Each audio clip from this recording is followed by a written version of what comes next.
Bonjour les amis, dans cette vidéo nous allons parler du polystyrène. Alors pourquoi j'ai voulu vous parler du polystyrène? Tout simplement parce que quand on débute en modélisme, on a souvent tendance à se jeter sur ce genre de choses. Tout simplement, c'est du polystyrène expansé, hein, on le reconnaît à ces petites billes blanches. Alors même si la surface peut paraître assez lisse, en fait, de très près, on voit quand même les limites entre les billes. Et si vous utilisez ça pour faire un décor et que vous le peignez, vous allez retrouver quand même cette texture. Et moi, je voulais vous mettre en garde d'une façon générale. Il ne faut pas se précipiter en fait quand on réalise un décor en modélisme. Parce que finalement, le temps passé pour créer la structure en général est assez limité. C'est plus sur la peinture qu'on va avoir du boulot. Et si vous prenez un décor tout fait en plastique, je pense à quelque chose comme ça, vous voyez que la texture est très soignée, très fine. Et vous n'obtiendrez pas quelque chose de cette qualité avec un matériau de ce genre. Il faudrait en fait passer par-dessus pas mal de couches de quelque chose qui va le lisser et donc c'est pas idéal. Alors c'est vrai qu'en modélisme en fait ce qu'on cherche en général c'est un matériau qui va être léger, qui va être assez résistant et qui va durer dans le temps, qui ne va pas se dégrader, hein. C'est pour ça qu'on ne va pas utiliser je sais pas, des végétaux par exemple. Bon. Donc finalement ça c'est du plastique. Et donc ça nous intéresse parce que ça répond à ce besoin de légèreté et de durabilité.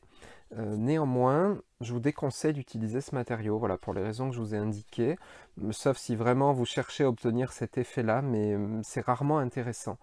Euh, donc c'est vrai que quand on démarre, on prend ce qu'on a sous la main. Ouais, j'ai envie de faire un décor, je me lance. Donc on trouve un peu de polystyrène d'emballage quelque part, du carton, genre, tiens, ça tombe bien, du carton ondulé comme ça. Et on essaie de faire un décor avec. Sauf que vous allez vous fatiguer pour faire quelque chose qui sera assez moyen et qui ressortira mal à la peinture et dont vous serez déçu. Donc il vaut mieux prendre le temps de se doter du bon matériel. C'est pas tellement cher, c'est pas un problème de prix, j'imagine que c'est le truc de se rendre dans le magasin, de trouver le matériau au bon endroit.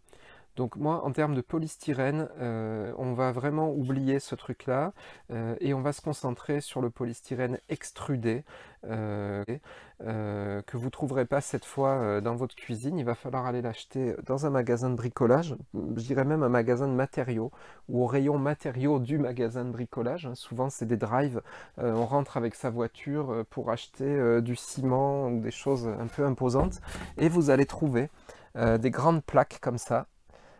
Et c'est ça qui nous intéresse en fait, ce sont des plaques d'isolation conçues pour le bâtiment à la base, notamment pour isoler des sols. Il existe plusieurs épaisseurs, de 2 cm à je sais pas combien, à ça. Ça c'est vraiment très épais, 5 je pense. Celle-ci évidemment a déjà été mise en forme. Donc vous achetez une plaque de 120 par 160, il y en a pour quelques euros et ça vous fera tous les décors que vous voulez. Il existe plusieurs couleurs, hein, vous voyez ici un jaune, plus orange, il existe des bleutés, c'est pas exactement les mêmes. Il y a des histoires de densité en fait, hein, de dureté qui sont un peu différentes. Là je ne saurais pas vous conseiller l'un plus que l'autre, il faut voir, mais on cherche quelque chose d'assez dense, c'est-à-dire que quand j'appuie dessus, ça se déforme pas trop. Donc celui-là est bien pour ça. Le orange, voilà, le orange est plus mou lui par contre. Donc voilà, de ce point de vue-là, je préférerais le jaune. Alors ce polystyrène, qu'est-ce qu'on va en faire? Ben là, vous l'avez vu, on a commencé à faire une colline, hein, tout simplement, un décor de colline. On a donné une forme générale dans un morceau de polystyrène très épais. Celui-là, il vient de chez Games Workshop d'ailleurs, quand Games Workshop était à Aix et qu'on faisait des décors pour les grands tournois, par exemple, des choses comme ça. C'est un rescapé, une chute, et ceux-là sont de chez moi. Alors, ce qui est intéressant avec ce polystyrène, c'est qu'il se marque en fait. Hein. On voit qu'on peut lui imprimer des marques comme ça, qui une fois peintes vont être particulièrement intéressantes. Et ben pour ça, tout simplement, on peut avoir une pierre qui a un relief un peu marqué, là, un peu intéressant. Je la garde spécifiquement pour ça. Et on va tout simplement s'en servir comme d'un tampon, c'est-à-dire on va appuyer fortement dans le polystyrène avec, et on va obtenir une forme de pierre. qui permettra de rendre ça plus naturel pour faire des murs ou pour faire des cailloux. Mais ça, c'est voilà, c'est idéal pour faire des pierres ou des supports de décor un peu imposants. Pas forcément des socles, parce que il vaut mieux avoir du bois pour ça, mais donner du relief à un socle, pourquoi pas. Et puis peut-être des choses un peu plus géométriques comme ceci, où on a pu graver, alors avec un outil, avec quelque chose de chaud, notamment un outil de pyrogravure, ça fonctionne bien. On peut graver des reliefs ou des choses dessus qui resteront bien à la peinture. Donc ça, c'est pour la forme. Alors notez qu'il y a une espèce de pellicule. Où est-ce qu'on peut... Là, on la devine. Une pellicule très lisse, un peu brillante. Là, elle n'y est plus, là, elle y est encore. Ça, c'est pas génial. Ça réagit pas très bien à la peinture. La peinture, c'est hydrophobe, en fait. Donc la peinture acrylique a tendance à glisser dessus. Il vaut mieux essayer de l'enlever ou d'utiliser peut-être une partie ou une face où il y en a moins. C'est pas dramatique, hein, on peut peindre dessus, mais cette pellicule, elle est un peu gênante. Alors ce qui est intéressant, c'est quand on découpe ce polystyrène, on obtient une texture qui rappelle beaucoup la pierre, les fentes de la pierre, etc. On peut casser, hein, tout bêtement, comme ça, un morceau, et tout de suite il va se passer quelque chose d'intéressant. On obtient une forme assez naturelle qui évoque la roche. Donc pour faire des falaises ou des choses comme ça, c'est bien.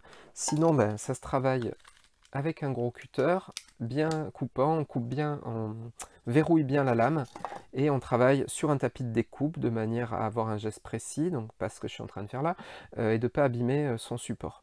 Et on va travailler le polystyrène au cutter. Il ne faut pas essayer de tout couper d'un coup, un gros truc comme ça va pas marcher. Ce qui se passe, voilà, on le voit très bien ici, c'est que ça finit par abîmer et arracher des morceaux. Donc il faut y aller doucement, par étapes. On coupe une première profondeur et puis on recommence doucement pour que ça coupe et que ça n'arrache pas.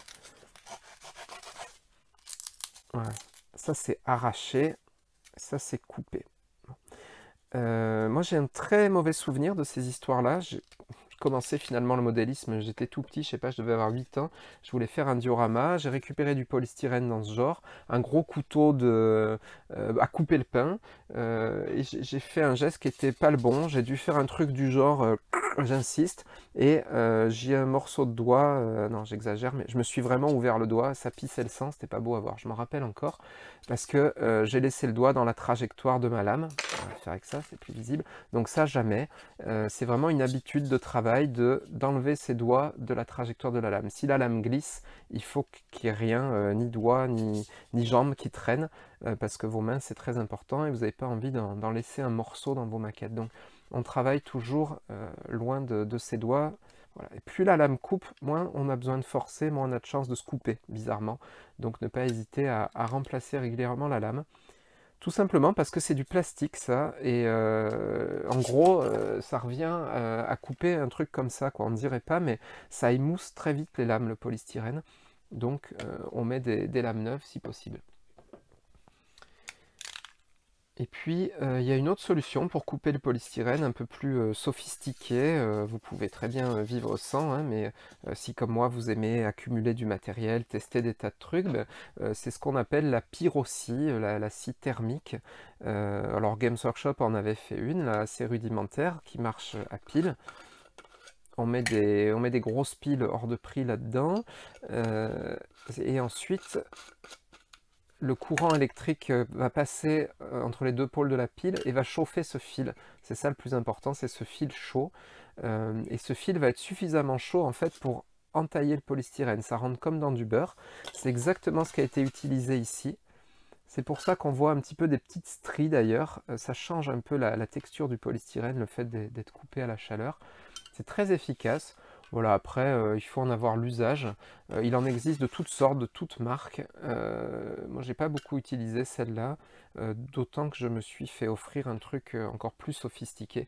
Mais on peut, alors il y a des gens qui se fabriquent des fils chauds avec des transfos 12 volts, des mécaniques de malade. Le truc c'est de trouver le fil spécial. On parle des fois de corde à piano, je sais pas. Ça se trouve en ligne, hein, on peut s'en procurer. Bon, il faut savoir quand on chauffe le polystyrène, ça fait des vapeurs toxiques. Donc travailler dans un local bien aéré, éviter de respirer ça. Et puis bon, bah, le mieux finalement, en y allant au cutter, au moins il n'y a pas de vapeur toxique. Le polystyrène peut se poncer aussi. J'ai pas pris de papier de verre là, mais on peut tout à fait donner un coup de papier de verre pour l'arrondir, le travailler. Ça fait un peu de poussière. Globalement, quand on fait ça, c'est salissant. Il y en a partout, mais c'est pas très grave. Il suffit de ramasser après.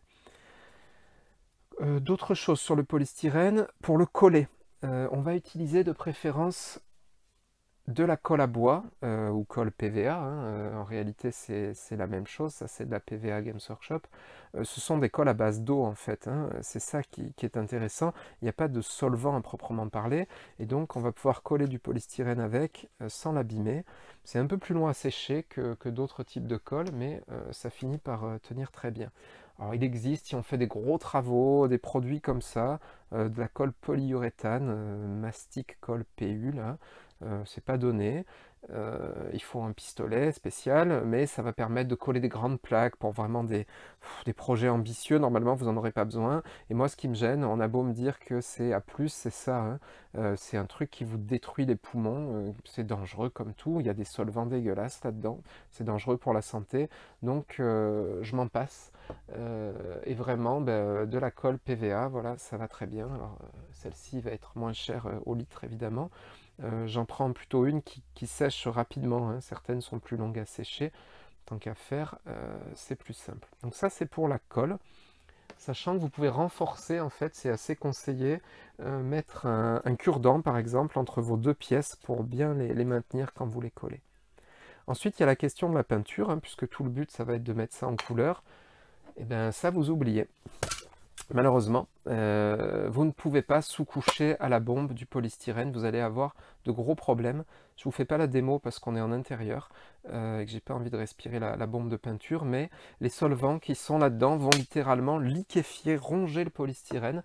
Vous maîtrisez plus ce qui se passe, ça rentre, ça infuse et ça liquéfie votre polystyrène, c'est une cata. Donc votre décor est foutu, vous oubliez tout de suite. Donc ben, c'est vite vu, il faut prendre de la peinture à l'eau. Ça c'est malheureusement, enfin je trouve que c'est assez cher là pour trouver du noir mat, et j'insiste sur le mat. On trouve beaucoup de peinture satinée, ça veut dire brillante. Dans un décor ça n'a généralement pas sa place, donc cherchez de la peinture mat et qui va donc se diluer à l'eau, hein, vous le voyez dans les caractéristiques. Alors avec un pot comme ça, vous avez de quoi faire pas mal de décors, et en général on sous-couche en noir, surtout si c'est pour faire du rocher, mais vous oubliez la bombe de peinture, il faut utiliser de la peinture à l'eau. Voilà, j'ai fait un peu le tour là des grandes lignes du polystyrène, le polystyrène expansé par rapport à l'extrudé, les différentes sortes d'extrudés, comment on le coupe, comment on lui donne en fait des formes, des reliefs, de la texture, et enfin comment on va le peindre. Voilà, vous avez les grandes lignes là, sur le polystyrène, qui est vraiment un matériau génial pour faire beaucoup de choses en modélisme et que vous serez amené à utiliser régulièrement. Et je rappelle, attention à vos doigts.